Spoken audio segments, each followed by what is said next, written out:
अगर नाम चल रहा है, इसमें खुली बात है और हृदय आश्रित है, तो कोई भी कष्ट परास्त नहीं कर सकता। भयानक से भयानक कष्टों का समय आया है, पर उस समय भी एक हृदय में ऐसा स्थान था जहां आनंद बरस रहा था। लौट के उस चुपचाप स्थान गुफा में बैठ जाओ, बाहर आग लगी लगने दो, हृदय आनंदित रहता। अगर आप हृदय को हृदयेश्वर प्रभु के चरणों में समर्पित नहीं किए, तो ये विकार ऐसे नहीं है कि तुम्हें बख्श दे। शरीर में जहां चोट लगी, पीड़ा हुई, मन वहीं लगेगा। मन वहीं लगा, परेशान हो गए आप। मन लगा है प्रिया प्रीतम में, शरीर सड़ रहा है, तो कोई फर्क नहीं।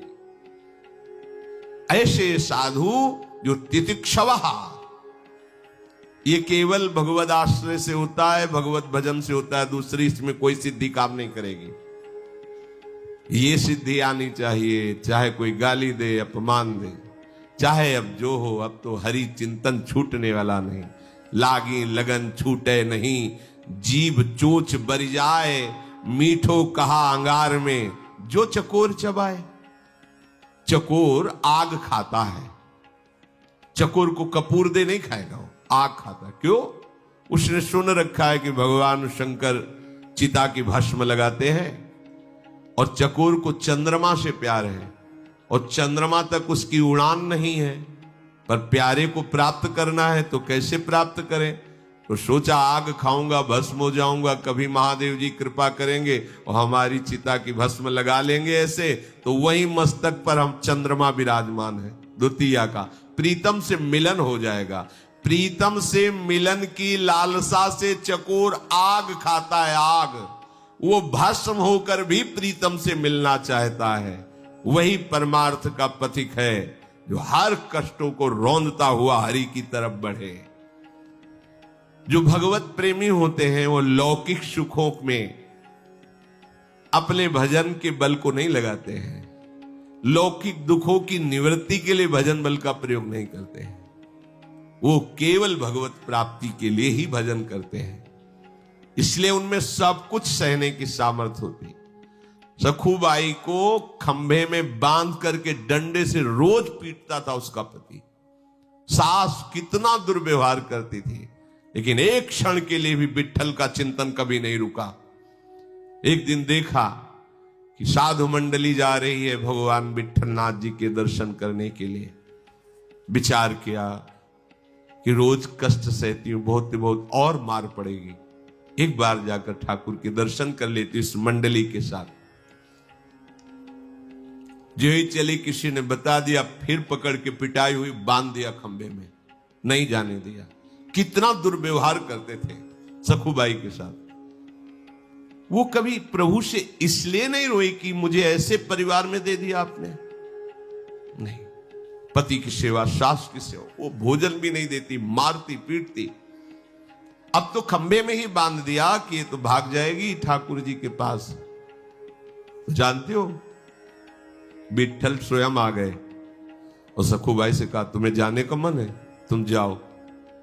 बोले फिर पकड़ ले? बोले पकड़ेगी तब ना जब सखु नहीं होंगी, मैं सखु बन के बंधता हूं, तुम जाओ। देखो, सखुबाई बन करके आप बंध गए और भक्त को मुक्त कर दिया, जाओ।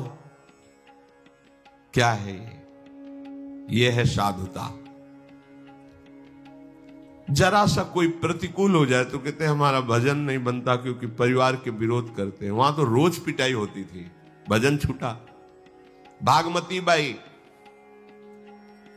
राजा ने, राजाओं का अधिकार था, कई रानी कर सकते हैं, तो नवीन रानी और दोनों में प्रियता, अब ये दूसरी रानी हो गई। और ये श्री नागरीदास जी महाराज जो बरसाने में रहते थे, उनसे सत्संग करती, तो प्रिया प्रीतम के चरणों में प्रीति, संयम से रहते हुए हर समय राधा राधा। उसको बहुत, विषयी पुरुष को बहुत बुरा लगता है। जो विषयी पुरुष होता है वो भक्तों को देखकर जलता है, स्वाभाविक द्वेष होता है उनका।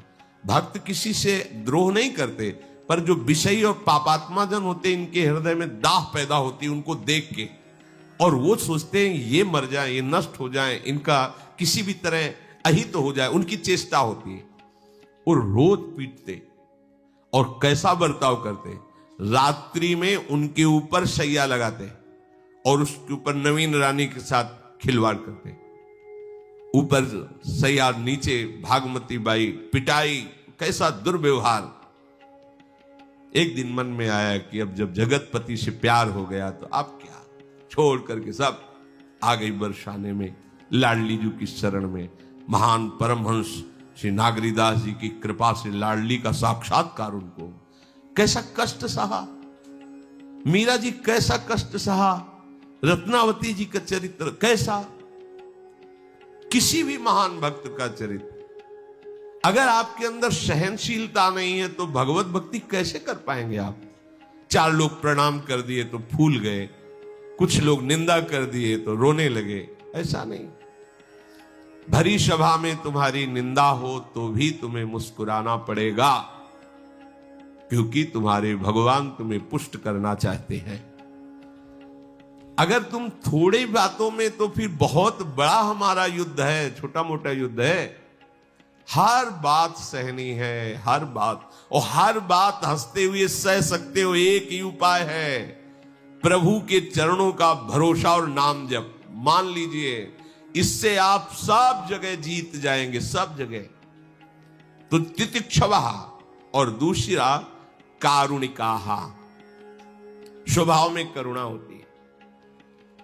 जैसे किसी से त्रुटि हो गई, समझा गया कि अपराध बन गया, अब उसके लिए दंड विधान किया जाता है।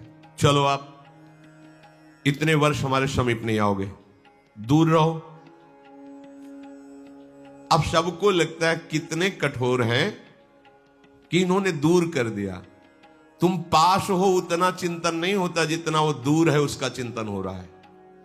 उस गुरुजनों की करुणा को तुम समझ नहीं पाओगे, और उस चिंतन में जो अपराध उसको अगले जन्म में भोगना होता, वो वर्तमान में उसको जलन से भुगवाकर पवित्र करके भगवत मार्ग की ऊंचाई पर चढ़ा देना। महापुरुषों की, गुरुजनों की करुणा को केवल भगवान या उस कोटि का महापुरुष ही जानता, दूसरा नहीं जानता। दूसरे को लगेगा कि दंड विधान कर दिया, क्या साधु क्षमा कर देते। क्षमा करने पर वो कर्म स्वतंत्र रूप से तुम्हें आगे नष्ट करता, और जब यहां दंड विधान हो गया तो किसी भी दंड अधिकारियों का अधिकार नहीं रह गया आप पर दंड देने का। जैसे आपसे कोई भयंकर अपराध बन गया और सभा में आपको अपमानित कर दिया, ए दुष्ट कहीं का तूने, अब किसी की भी कलम में ताकत नहीं हुई यहां से लेकर ऊपर तक कि उस कर्म का आपको दंड दिया जाए, क्योंकि वो फाइनल हो गया गुरु के द्वारा, अब नहीं होगा। इसीलिए गुरुजन कभी क्षमा नहीं करते, तत्काल दंड देते हैं, क्योंकि कोई और दंड ना दे दे। जैसे अपना बच्चा गलती करे और लोगों ने पकड़ लिया, अब मां बड़ी चतुर होती है, वो दौड़ के जाएगी, अच्छा ये है ही दुष्ट ऐसा है, और सबसे छुड़ा के वो अपना हाथ पकड़ के और ऊंचा हाथ करके मानो बहुत जोर प्रहार कर रही, और यहां लगेगा धीमे और खूब हल्ला मचाएगी, और इशारे से बच्चे से भी कहेगी रो डट के, जिससे सब लोग कहे अरे बहन जी रहने दीजिए, अब लड़का ही तो है, बोले तुम कहते हो तो छोड़ देते, चलो छोड़ दिया। ये एक वात्सल्य अंश में ये चतुरता है, तो अनंत वात्सल्य समुद्र प्रभु का स्वरूप गुरुदेव संत में कितनी करुणा होगी। भयानक से भयानक अपराध को ऐसे साधारण बातों से वो नष्ट कर देते हैं। कारुणिकाहा, साधु के हृदय को जानना केवल भगवान या भगवत स्वरूप, उसी कोटि का महात्मा दूसरा नहीं जान सकता। कारुणिकाहा, पर संत में करुणा होती, ममता नहीं होती, ध्यान रखना। ममता शरीर संबंध को लेके होती है, करुणा भागवतिक संबंध को लेके होती है। इसीलिए स्वयं भगवान ने कहा अद्वैष्टा सर्वभूतानां मैत्रः करुणैव च, पर निर्ममो, करुणा हो पर ममता ना हो। अब ये ठंडी में कैसे रहेगा, कहां खाएगा, ये कुछ नहीं, चल भूखो टहल, हर कष्ट से। तो इसमें क्या होगा, तुम्हारी साधुता पुष्ट होगी, तुम्हारा हृदय पवित्र होगा, तुम्हें भगवत आश्रय की प्राप्ति होगी। जो पास रहने पर नहीं हुई वो दूर रहने पर हो जाएगी, भगवत आश्रय। और आपकी गुरु प्रियता बढ़ेगी यदि शरणागत हो, घटेगी नहीं। आपको अनुभव होगा कि कितनी कृपा की हमारे ऊपर गुरुदेव ने, मेरी बहिर्मुख वृत्ति को अंतर्मुख कर दिया, मेरी अहम वृत्ति को चूर चूर करके दैन्य कर दिया, वो मंगल विधान उसमें दिखाई देगा।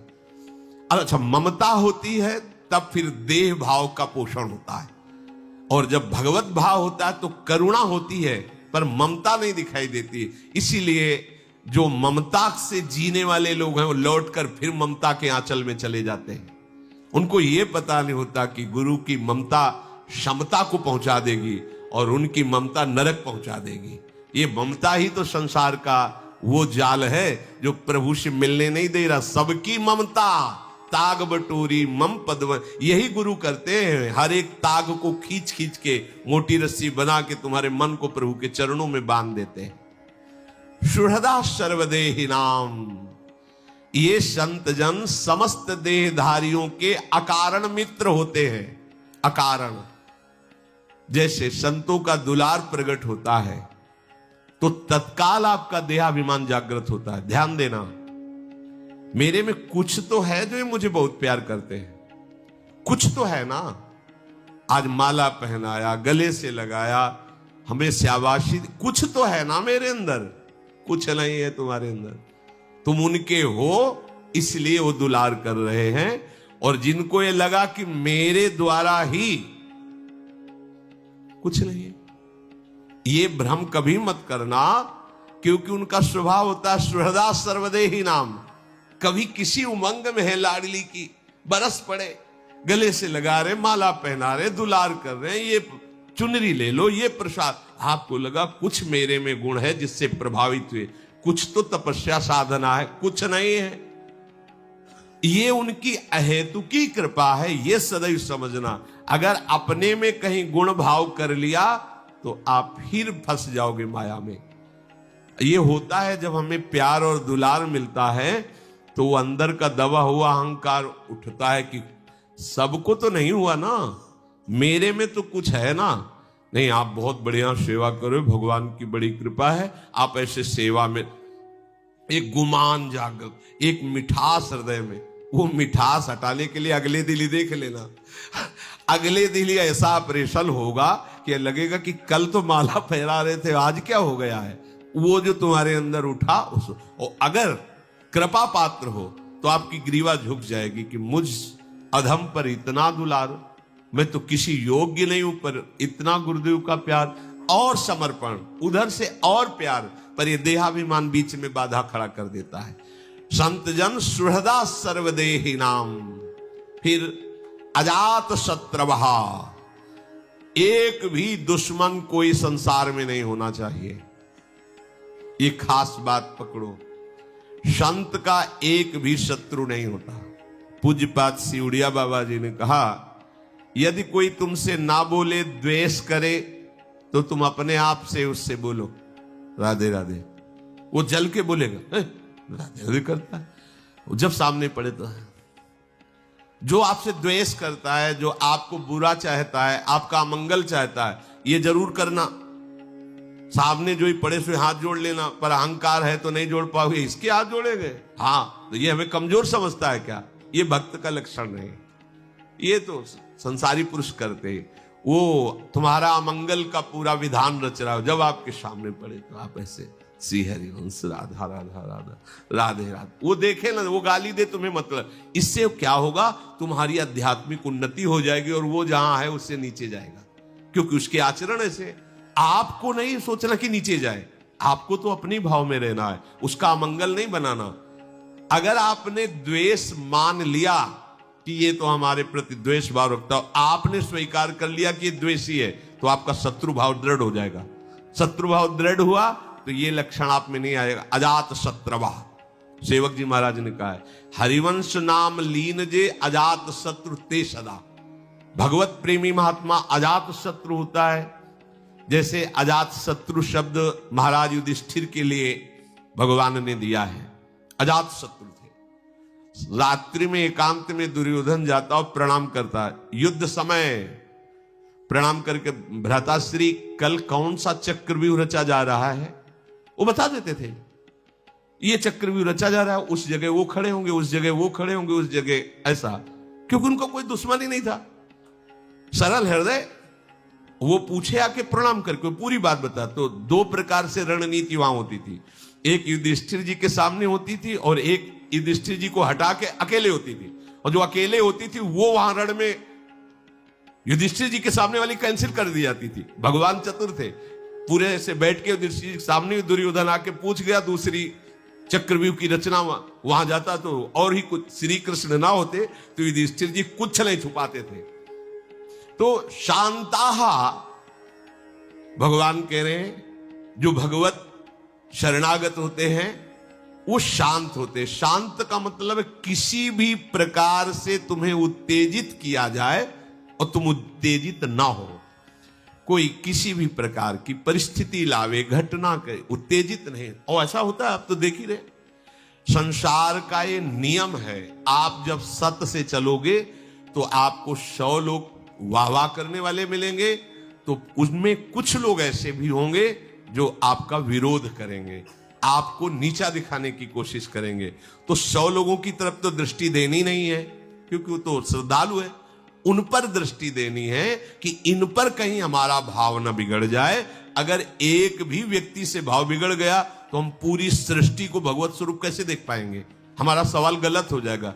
एक हासिल भूल गए ना जोड़ना, एक हासिल लगाया और जोड़ना भूल गए तो पूरा सवाल गलत हो जाएगा।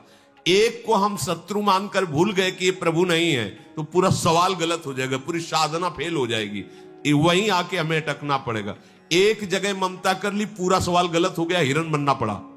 आप देख लो, ऐसे ही हमको इस जन्म में कोई सवाल में हासिल नहीं छोड़ना है, हर हासिल हमें जोड़ना है। हमें उस पर भी अपना भाव रखना है कि मेरे प्रभु ही हैं, इसलिए शांताहा, शांत रहो। पूज्यपाद सिउड़िया बाबा जी महाराज कहते हैं, जैसे तुम्हारे सामने कोई विदेशी भाषा में तुम्हें गाली दे तो अपने तो हंसेंगे, क्योंकि पता नहीं क्या बोल रहा है। उर्दू में बोले, अंग्रेजी में बोले तो हम तो नहीं समझ पाएंगे, हंसेंगे। ऐसे ही तुम्हारी भाषा में तुम्हें गाली दे फिर तुम हंसो, तुम आत्मा। तुम्हारी भाषा में तुम्हें निंदा करे फिर तुम मुस्कुरा के चले जाओ। ऐसी हृदय में शांति होनी चाहिए, अशांत नहीं होना, क्योंकि हमारे भगवान का स्वरूप शांताकारम, तो उनके भक्त का स्वरूप भी शांताकारम। साधवा साधुभूषणाहा, संतों का आभूषण है सरलता।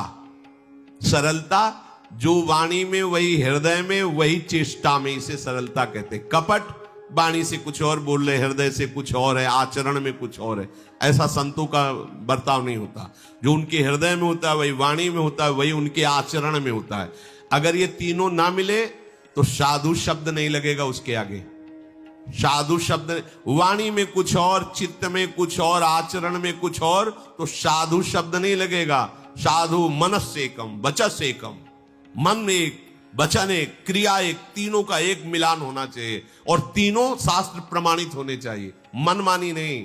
तब उसे जाकर के साधु पदवी दी जाती है, ये साधु है। देखो, हमें सदैव ध्यान रखना है कि कपट पूर्ण बर्ताव मेरे प्रभु को अच्छा नहीं लगता। मोह ही कपट चल, यही कपट है। वाणी से कुछ और बोल रहे हो, हृदय में तुम्हारे कुछ और है, आचरण में तुम्हारे कुछ और है। साधवा साधुभूषण।